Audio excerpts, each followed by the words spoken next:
నమస్తే, నేను మీ గోపి. వెల్కమ్ బ్యాక్ టు మనంటి. ప్రస్తుతం మనతో పాటు ఉన్నారు వైఎస్ఆర్ కుటుంబానికి చాలా దగ్గర బంధువు, ఆమె పేరు షర్మిల గారు. ఆమెతో మాట్లాడదాం. నమస్తే అమ్మ. నమస్తే. సో గత కొన్ని రోజుల క్రితం మన ఇద్దరం ఇంటర్వ్యూ చేయడం జరిగింది. అది చాలా బాగా జనాల్లో వెళ్ళడం జరిగింది. తర్వాత ఒక సెన్సేషన్ ఇష్యూ ఏంటంటే, వివేకానంద రెడ్డి హత్య కేసులో ఎవరైతే దానికి సంబంధించిన సూత్రధారులు కావచ్చు, లేకపోతే నిందితులు కావచ్చు, సాక్షులు కావచ్చు ఎవరైతున్నారో, సో వాళ్ళలో 1 by 1 ఒకరి తర్వాత ఒకరు నెలల వ్యవధిలోనే చనిపోతూ వస్తున్నారు. ఈరోజు వాచ్మెన్ రంగయ్య కూడా అనుమానాస్పద మృతిలో చనిపోయారని వాళ్ళ వైఫ్ సుశీలమ్మ గారు దగ్గరలో ఉన్న పోలీస్ స్టేషన్ కంప్లైంట్ అయితే ఇవ్వడం జరిగింది. సో ఇది కూడా అనుమానాస్పది మృతేనా లేకపోతే సాధారణమైన మృతే మీ మాటలో? ఇప్పుడు మీకు ఫస్ట్ కూడా నేను చెప్పాను, వాళ్ళతో పెట్టుకుంటే ఎలా ఉంటుందంటే, చంపుకుంటే అంటే సాక్ష్యాలు లేకుండా వాళ్ళు ఎవరైతే సాక్ష్యాలు ఆయన చంపింది తెలుసు అని వాళ్ళకి అనుమానం వచ్చింది అనుకోండి, చంపేస్తారు. ఏ విధంగా అంటే ఇప్పుడు మొన్న అభిషేక్ రెడ్డి చనిపోయారు, చూసారా? ఎంత చిన్న ఏజ్ అయినది.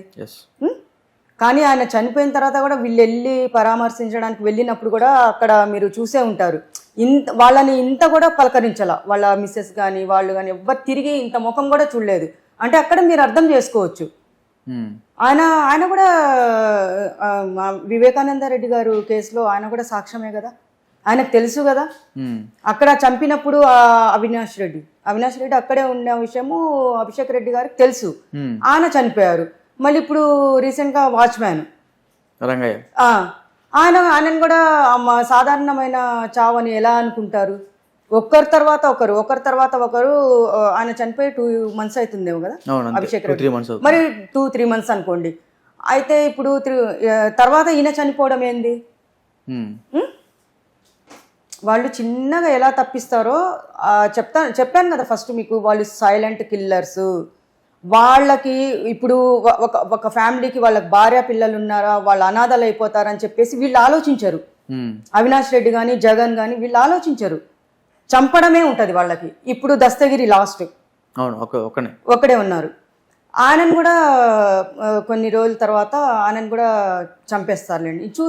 నేను చెప్తున్నాను ఎందుకంటే నేను ప్రతి ఒక్కటి చెప్పింది నిజమే అవుతుంది. మీకు ఆ రోజు కూడా నేను ఇంటర్వ్యూలో చెప్పాను, ఆగండి ముందుండి ముసల పండగ అని చెప్పిన. ఇప్పుడు ఇంకొక అతను వాచ్మ్యాన్, ఇంకా ఎవరున్నారు ఇప్పుడు లాస్ట్ అండ్ ఫైనల్ దస్తగిరి ఉన్నారు. ఆయన కూడా అన్ని తెలుసు కాబట్టి ఆయన కూడా వదిలిపెట్టరు. యాక్చువల్గా ఆయన జైల్లో ఉన్నప్పుడు కూడా కొన్నిసార్లు బెదిరింపులు పాల్పడ్డారంటారు, నిజమేనది? ఎవరికి? దస్తగిరి. బెదిరింపులు ఏంటి, అసలు చంపేస్తామని చెప్పేసి చెప్పడము. వాళ్ళు ఎక్కడైనా, ఇక్కడ కాదు, వాళ్ళు ఏ ప్లేస్ లో అయినా కానీ చంపడానికి వెనుకాడరు వీళ్ళకు. ఈ ఫ్యామిలీ ఎవరు, అవినాష్ రెడ్డి కానీ మన జగన్ కానీ చాలా రౌడీజము. ఫస్ట్ నేనే చెప్తున్నాను కదా, వాళ్ళ మామయ్య వల్ల మేము ఎంత సఫర్ అయ్యాము. మేము కూడా అసలు చావంచుల దాకా వెళ్ళి రావడం జరిగిందంటే, ఇంకా వాళ్ళ ఆ రేంజ్ ఎలా ఉంటుందో, ఆ రౌడీజం ఎలా ఉంటుందో వాళ్ళకు ఒక గేమ్ అయిపోయింది. వాళ్ళు ఫ్యామిలీ గురించి ఆలోచించారు. వాళ్ళు అరే పిల్లలు, భార్య పిల్లలు ఉన్నారు అని, వీళ్ళకి లేరా భార్య పిల్లలు? కానీ అదే ప్లేస్లో వీళ్ళని చంపితే ఎట్లుంటది? ఒకసారి ఆలోచించండి. మానవత్వం అనేది వాళ్ళకు ఉందా? అసలు లేదు. వాళ్ళు ఇప్పటి నుంచి కాదు, ఫస్ట్ నుంచి నవ్వు అనేది అది మన ప్రేమగా వచ్చే నవ్వు, ప్రేమతో మాట్లాడే మాటలు కాదు అవి. అంత విషము. ఆ నవ్వులో విషం ఉంటుంది, ఆ మాటల్లో విషం ఉంటుంది. దాని వెనకాల ఎంత అర్థం ఉంటుందో జనాలకి తెలియడం లేదు. నేను ఫస్ట్ కూడా మీకు చెప్పాను వాళ్ళ గురించి. నేను భయపడాను, ఎందుకంటే వాళ్ళ వల్ల వాళ్ళ మామయ్య వల్ల మేము ఎంత దెబ్బతిన్నామో, మేము ఎంత పిచ్చోళ్ళం అయిపోయామో, ఎంత రోడ్ల మీద తిరిగామో. మేము కోలుకోవడానికి మాకు 3 years పట్టింది. చెప్పాను మీకు కూడా చెప్పాను, అన్ని చోట్ల తిరిగానని కూడా చెప్పాను మీకు. కానీ వాళ్ళు దొరికితే మాత్రము వదిలిపెట్టే మనుషులు కాదు వాళ్ళు. ఎవరు? వైఎస్ అవినాష్ రెడ్డి కానీ జగన్ ఇప్పుడు జగన్ వాళ్ళ గురించి చెప్తున్నాను. ఇప్పుడు వాళ్ళ పెద్దనాన్న బాబాయ్ అని చెప్పిన వాళ్ళు వీళ్ళే కదా. మరి ఎందుకు భయము? ఇప్పుడు నేను ఫస్ట్ అది కూడా చెప్పాను, రమ్మని చెప్పండి.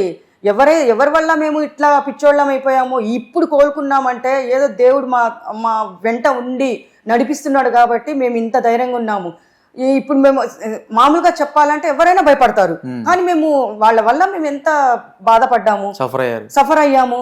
ఆ 2 ఆడపిల్లలు వాళ్ళకి పిల్లలు ఉన్నారు కదా, మరి వాళ్ళ పిల్లలకి ఎవరన్నా అలా చేస్తే జగన్ అన్న గాని అవినాష్ రెడ్డి గాని ఊరుకుంటారా? చెప్పండి ఒక మాట. ఇట్లా ఇట్లా కన్నెత్తి చూసినా చంపేస్తారు. అది వాళ్ళ పిల్లలకి. మా పిల్లలు కాదా? వాళ్ళకే భార్య పిల్లలు ఉన్నారా? ప్రపంచంలో ఎవ్వరికి లేరా? కానీ ఇప్పుడు చంపేసిన ఇప్పుడు అభిషేక్ రెడ్డి గారు చాలా చిన్న ఏజ్, చిన్న పిల్లలు.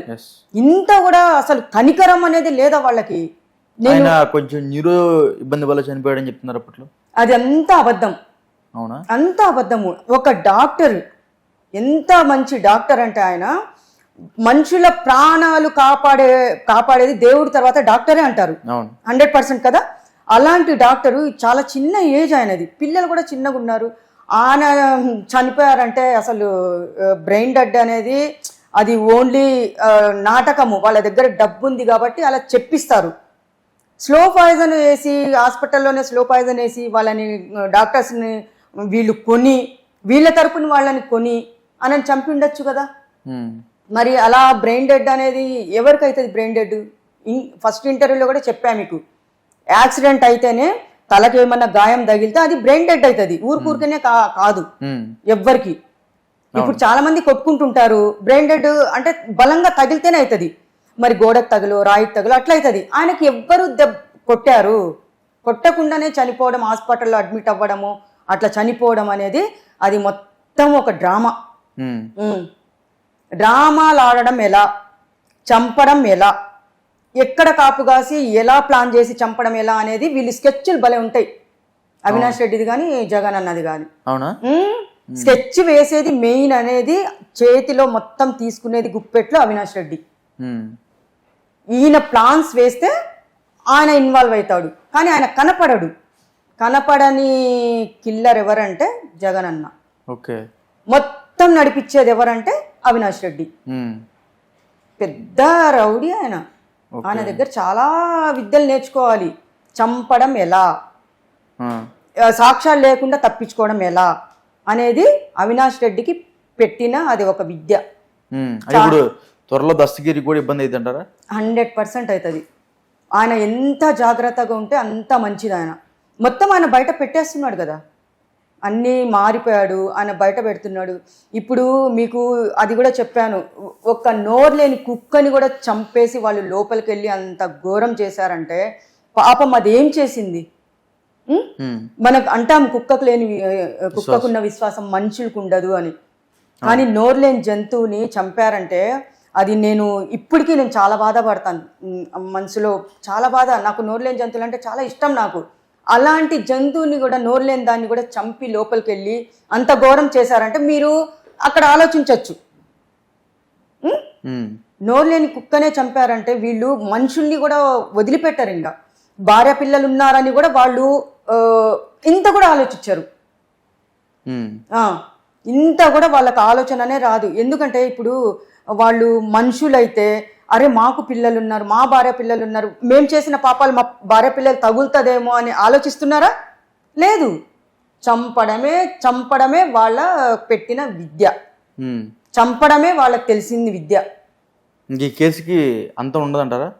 ఎందుకు ఇప్పుడు విచారణ ఇంకొక 6 నెలల్లో ఇంకా ఫైనల్ దశకి వెళ్ళిపోతుంది. అవును, ఆ 6 నెలల వ్యవధిలో అందరూ 1 by 1 చనిపోతున్నారు. ఇంకా అప్పుడు కేసు క్లోజ్ చేయడం. ఇప్పుడు మీరు చెప్పారు ఇప్పుడు ఒక పాయింట్, ఇప్పుడు లాస్ట్ అండ్ ఫైనల్ దస్తగిరి ఉన్నాడు, ఆయనని చంపేస్తే కేసు ఒకటి క్లోజ్ చేయడానికి వీళ్ళకి ఒకటి వంక దొరుకుతుంది. ఆధారాలనే కదా తప్పిస్తున్నారు. ఇప్పుడు సాక్ష్యాధారాలనే కదా తప్పిస్తున్నారు. మరి సాక్ష్యాధారాలను తప్పించినప్పుడు ఇప్పుడు కరెక్ట్ గా ధైర్యంగా ముందుకొచ్చి మళ్ళీ ఈ కేసు మళ్ళీ రీఓపెన్ చేసి వీళ్ళకి ఆయన వాళ్ళ పెద్దనాన్నకు కానీ పాపం వాళ్ళ కూతురు కూడా చెప్పులు అరిగేలా తిరుగుతుంది మహాతల్లి. ఎంత ఆమె ఎక్కడ తిరగని చోటంటూ లేదు. మరి వాళ్ళ కూతురికి కానీ తండ్రి చనిపోయిన బాధలో ఉంటే ఆమెకి న్యాయం చేయాలి అంటే ఒక్క దస్తగిరి ఒక్కడ వల్లనే అవుతుంది. అది దస్తగిరి వల్ల.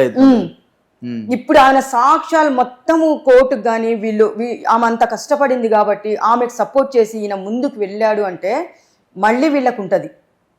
అవినాష్ రెడ్డికి కానీ జగన్కి కానీ మళ్ళీ జైలుకి వెళ్ళే రోజులు దగ్గర పడ్డాయి. అప్పుడు 16 నెలలు ఉన్నాడు, ఇప్పుడు వెళ్ళాడంటే మళ్ళీ ఎప్పటికి వస్తారో అన్నదమ్ములు మంచిగా పక్క పక్కనే సెల్లో కూర్చోబెడితే బాగుంటుంది అనిపిస్తుంది నాకైతే. ఇప్పుడు వాచ్మెన్ రంగేష్ ఏం చెప్తారు? వాళ్ళు చంపేశారా లేకపోతే అనారోగ్యం వల్ల చనిపోయారు అంటారా? అనారోగ్యం అంటే వాళ్ళు ఇప్పుడు మీకు అనారోగ్యం అని ఎవరన్నా హాస్పిటల్కి పోతే ఆయన ఎక్కడెక్కడికి వెళ్తున్నాడు, ఏ హాస్పిటల్కి వెళ్తున్నాడు, ఎక్కడ ట్రీట్మెంట్ అనేది వాళ్ళు గమనించి వాళ్ళకి ఇన్ఫర్మేషన్ ఇస్తే వాళ్ళకి స్లో పాయిజన్ ఇచ్చి కూడా చంపే ఇది గేమ్స్ కూడా వీళ్ళ ఆడే దాంట్లో 100% చూపిస్తారు వాళ్ళు. అవునా? మనిషికి దెబ్బ తగలకుండా చంపుతారు వాళ్ళు. అంత సైలెంట్ కిల్లర్ అని చెప్తున్నా కదా నేను. నిష్ణాతుల దాంట్లో నిష్ణాతుల ఇంకా ఏం చెప్పాలి మీకు, చాలా వాళ్ళకు విద్య అంటే మీకు చెప్పాను చంపడం ఎలా అని చెప్పేసి మొత్తం వాళ్ళ దగ్గర మనం ట్రైనింగ్ తీసుకోవాలి సాక్ష్యాధారాలు లేకుండా. ఇప్పుడు అనారోగ్యంతో చనిపోయాడు అంటే ఇంతలో ఈ 2 నెలల్లో ఏం అనారోగ్యం వచ్చింది ఆయనకి? అటువైపు మనుషులు ఎట్లుంటారు తెలుసా, చాలా స్ట్రాంగ్ ఉంటారు. 90 years 96 years వచ్చేదాకా కూడా చనిపోరు. మా సైడ్ రాయలసీమ సైడ్ అంత స్ట్రాంగ్ అక్కడ. అలాంటిది అనారోగ్యం ఎలా వస్తుంది? ఆయన చనిపోయి 2-3 months అవుతుంది, ఇంతలో ఈయన ఎలా చనిపోతాడు? మరి వీళ్ళకి విషం పెట్టి కాకుండా డైరెక్ట్ చనిపోకుండా అనుమానం రాకుండా స్లో పాయిజన్ ఇంజెక్షన్స్ అని మీకు తెలుసు. అది ఇన్ని రోజుల తర్వాత చనిపోయేది కూడా ఉంటుంది. అది చాలా మందికి తెలియదు. డోస్ అనేది కొంచెం కొంచెం కొంచెం కొంచెం ఇచ్చుకుంటూ పోతే తర్వాత అనారోగ్యం వచ్చి చనిపోయారు అనేది కూడా వీళ్ళు ఒక క్రియేట్ చేస్తారు. ఎందుకంటే డబ్బులు ఉన్నాయి కదా వాళ్ళ దగ్గర, డబ్బులు లక్షల కోట్లు ఉన్నాయి, ఎవరినైనా కొంటారు. ఇప్పుడు అతను ఎక్కడ తిరుగుతున్నాడు, ఎక్కడ ఇప్పుడు వాచ్మ్యాన్ అని ఎక్కడెక్కడ వెళ్తున్నారని చెప్పేసి వాళ్ళు మనుషుల్ని కూడా పెడతారు. మీకు తెలీదు, మనుషుల్ని కూడా ఫాలోయింగ్స్ ఉంటాయి. ఆ ఫాలోయింగ్స్ ఈయన హాస్పిటల్కి వెళ్ళాడా, ఈయన ఏ ట్రీట్మెంట్ చేసుకుంటున్నాడు, ఈయనకి ఏంటి ప్రాబ్లం అని చెప్పేసి ఇంజెక్షన్ అనేది ఆల్రెడీ ఆడ పోయి ఉంటాయి అది. కానీ ఆ ఇంజెక్షన్ వేస్తే వెంటనే చనిపోరు, కొన్ని రోజులు టైం పడుతుంది. స్లో పాయిజన్ అనేది అందుకే ఇంజెక్షన్ స్లో పాయిజన్ అనేది ఎందుకు కొన్ని రోజులు అనేది టైం పడుతుంది. పాయిజన్ ఇంజెక్షన్ అనేది వితిన్ 5 minutes లో చనిపోతారు. ఇది అలా కాదు. అంటే ఇప్పుడు ఈ కేసులో మళ్ళీ సిబిఐ కోర్టులో కూడా కేసు చేశారు సునీత గారు. సో జగన్ వాళ్ళ చెల్లి, సో ఆమెకి ఏమన్నా అపాయం ఉంటుంది అంటారా? చెప్పలేము. వీళ్ళు సొంతం బాబాయ్ అంటే ఆమె ఎంత సొంతం బాబాయ్, రాజశేఖర్ రెడ్డి గారి వాళ్ళ తమ్ముడు, ఒక్క బాబాయి సొంతం బాబాయి సొంతం రాజశేఖర్ వాళ్ళ నాన్నకి తమ్ముడైతాడు. అలాంటి అతన్ని అంత దారుణంగా దేవుడు లాంటి మనిషిని చంపేశారు వాళ్ళు. సునీత వాళ్ళ కూతురి ఒక లెక్కన మీకు చెప్పాలంటే, ఆమె మళ్ళీ తిరిగింది అనుకోండి, ఆమె కూడా అయిపోతుంది, ఆమెను కూడా అడ్డు తొలగిస్తారు. ఇంకా ఎవరెవరైతే వీళ్ళ దారిలో అడ్డు వస్తుంటారో వాళ్ళందరిని వేసుకుంటూ పోవడమే వీళ్ళ పని. వీళ్ళు తప్పించుకోవడానికి మరి వాళ్ళని తప్పించాలి కదా. మరి కేసు క్లోజ్ చేయడానికి ఎవరెవరైతే ఉన్నారో సాక్ష్యాధారులు వాళ్ళందరూ తప్పిస్తే వీళ్ళు సేఫ్ అవుతారు. వీళ్ళు ఇంకా జీవితంలో ఇంకా వీళ్ళకి ఎక్కడ కొడుతుందంటే చూడండి, నేను ఇప్పుడు చెప్తున్నాను, ఆ పాపం అనేది దేవుడు రాస్తూ ఉంటాడు చిట్టా. అది ఎట్లా వడ్డీతో సహా తీసుకోవాలో వీళ్ళకి కూడా ఆల్రెడీ తెలుస్తుంది. దేవుడు అనేవాడు ఉంటే ఇంత అన్యాయం జరుగుతుంది కదా, వాళ్ళకి ఏదో ఒకటి శిక్ష పడేలా చేయాలని నేను ఫస్ట్ నుంచి నేను చెప్పుకుంటూనే వస్తున్నాను. కానీ ఆమె కూడా ఎంత పిచ్చిదైపోయింది, మీరు కూడా చూసే ఉంటారు న్యూస్ లో అంతా. చాలా బాధేసింది ఆమెను చూస్తుంటే. ఆమెను కూడా నేను ఒకసారి కలవాలి అనుకున్నా నేను ఆ టైంలో. అట్లా మీకు చెప్పాను, చాలా మందిని నేను అడిగాను, ఆమె దగ్గరికి పోయే ఛాన్స్ ఉంటుందా, నాకు ఒక అవకాశం తీసుకొని వెళ్తారా ఎవరన్నా అని. వాళ్ళ బాబాయ్ని చంపినప్పటి నుంచే నేను స్టార్ట్ అయిపోయినా, నేను ఎట్లన్నా వీళ్ళని వదిలిపెట్టకూడదు అని చెప్పేసి అప్పటి నుంచే నేను మైండ్లో పెట్టుకొని ఉన్నాను. ఆ రోజు కూడా చూసిన తర్వాత నేను షాక్ అయిపోయినా, అరే ఏంటి ఇది అని చెప్పేసి, ఇది కాదే అని చెప్పి రాను రాను రాను రాను ఇంకా తెలిసిపోయింది నాకు. ఓహో, అవినాష్ రెడ్డి జగన్ అన్న బాగానే చేశారు, బాగానే చంపేశారే ఇంతకీ. ఇప్పుడు డ్రామాలు హార్ట్ అటాక్ అన్నారు, బాత్రూంలో పడే అన్నారు. బాత్రూంలో పడితే ఎక్కడన్నా తలకు తగిలి చనిపోతారు. కానీ అంత గాయాలు అంత రక్తపు మడుగులో ఉంటే బాత్రూంలో పడి ఎందుకు చనిపోతారు? జనాలకి చెవులలో పువ్వులు పెడతారు వాళ్ళు, ఆ పువ్వులు పెట్టుకున్న వాళ్ళకి చెప్పాలి స్టోరీస్, మన లాంటి వాళ్ళకి చెప్తే వినం కదా, అంతా బయట పెట్టడమే ఉంటుంది. ఓకే. అదే ఇప్పుడు దస్తగిరి గారు కూడా ఇప్పుడు లాస్ట్ నేనేం చెప్తున్నానంటే, లాస్ట్ ఆయన ఉన్నారు, ఆయన ధైర్యం తెచ్చుకొని ఈ కేసు మాత్రం క్లోజ్ చేయకుండా మళ్ళీ రీఓపెన్ చేసేసి వీళ్ళకి శిక్షలు వీళ్ళకి ఎవరైతే వీళ్ళు ఉన్నారో ఈ దీంట్లో వాళ్ళకి శిక్షలు పడితే ఇప్పుడు సునీత గారికి కూడా న్యాయం చేసినట్టు అవుతుంది. ఓకే అండి, థ్యాంక్ యూ అండి. థ్యాంక్